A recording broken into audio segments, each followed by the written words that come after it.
Cette période de Covid, elle nous aura prouvé que la télévision reste un média pertinent, fédérateur. Donc c'est vrai que ça nous donne aussi du cœur à l'ouvrage pour proposer une rentrée encore plus forte et des contenus inédits.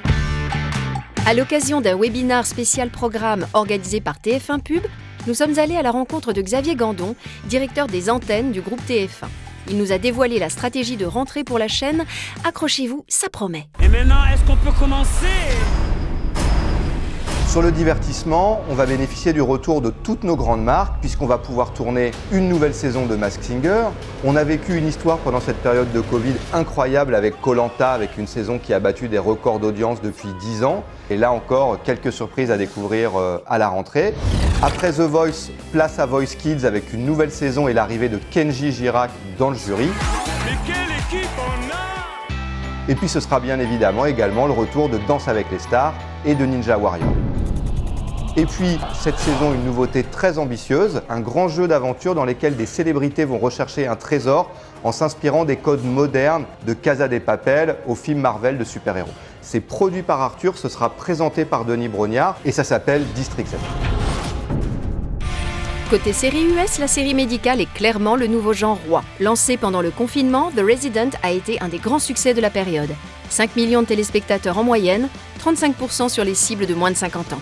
La série vient compléter les autres franchises les plus importantes du genre, Grey's Anatomy, Good Doctor et New Amsterdam. Et aujourd'hui, ces 4 séries sont les 4 séries les plus performantes à la télévision en France et on en proposera les nouvelles saisons à la rentrée. C'est une bonne nouvelle.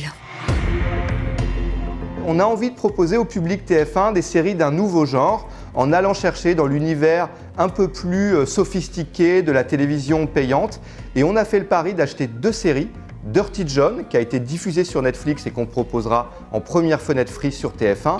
Et puis Big Little Lies, la série de David Ikele avec Nicole Kidman et Reese Witherspoon. Toi, je t'aime déjà. Haute ambition toujours pour la fiction française.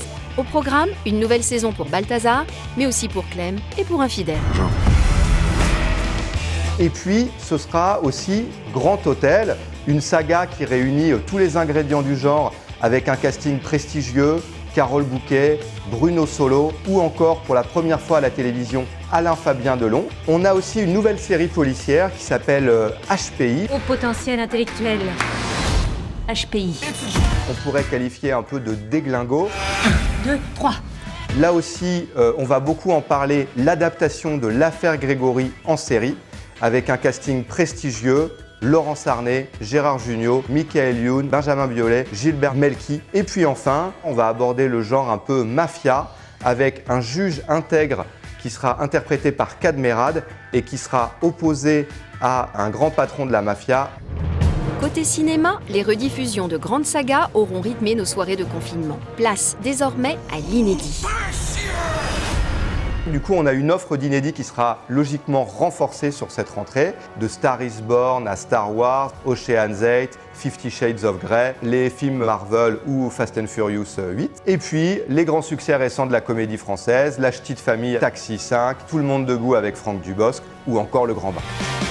Vous êtes nombreux à attendre son retour. Le sport sera bien là à la rentrée, avec les matchs de préparation des Bleus pour le futur Euro 2020. Autre enjeu pour la grille de rentrée, la transformation d'une case addictive, l'Access.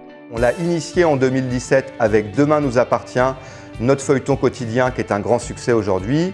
19% de part de marché sur les individus, 23% de part de marché sur les cibles publicitaires. Et on fait le pari de proposer aux téléspectateurs un deuxième feuilleton, 1 heure de fiction française quotidienne.